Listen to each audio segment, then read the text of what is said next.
السلام علیکم ورحمۃ اللہ وبرکاتہ۔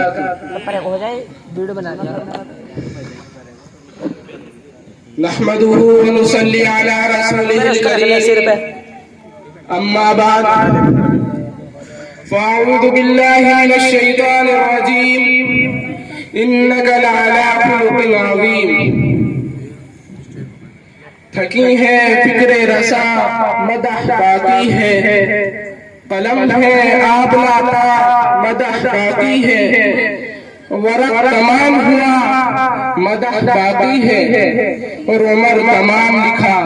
مدح باقی ہے۔ معزز سامعین اکرام اور اسٹیج پر جلوہ افروز علماء عظیم، وہ ذات جس کی حمد کے ترانے ملائکہ گاتے ہیں، جسے خداوند قدوس نے رحمت للعالمین قرار دیا، جس کی ذات کو زمانے بھر کے لیے اس میں حسنہ ٹھہرا دیا گیا، جس کی پرواز کی منزل سدرۃ المنتہا ہے، حضرت محمد صلی اللہ علیہ وسلم کی ذات بابرکت صفات باری تعالیٰ کا مظہر عدم تھی،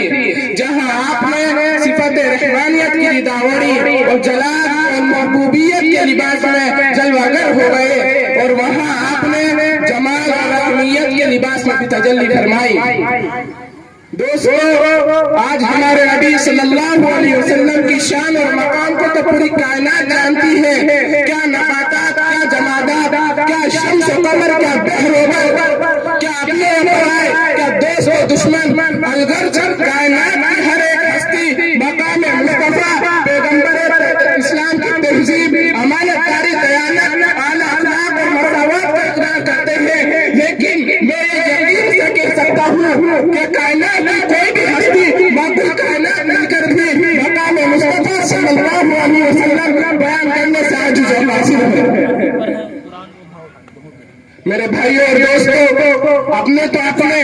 پرائے بھی ہمارے نبی صلی اللہ علیہ وسلم کی تعریف میں رب اللسان نظر آتے ہیں۔ ایک غیر مسلم شاعر نے تو یہاں تک کہہ دیا کہ کسی سے عشق ہو جائے اس میں چارہ تو نہیں،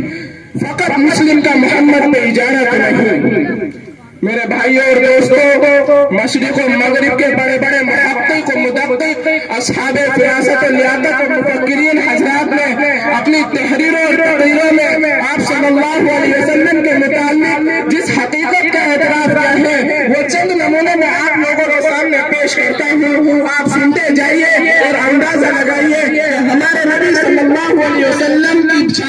شان کتنی بلند اور بالا تھی۔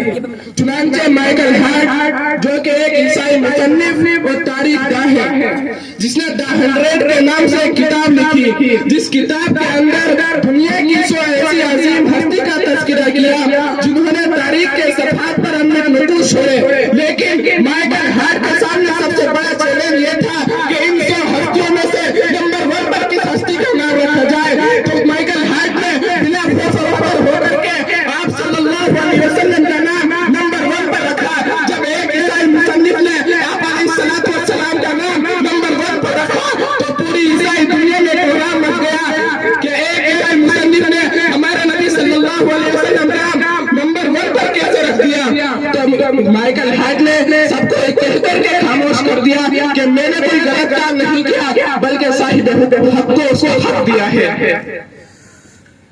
دوستو، ایسے ہی ایک برطانوی جاسوس کا ہیمپر،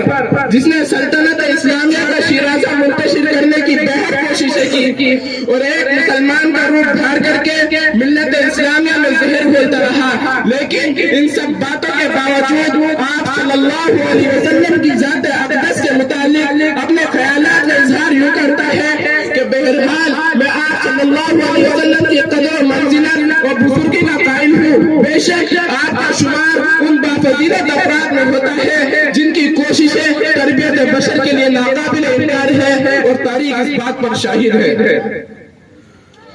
سامعین اکرام، یہ تھے ہمارے نبی صلی اللہ علیہ وسلم کے اخلاق کریمانہ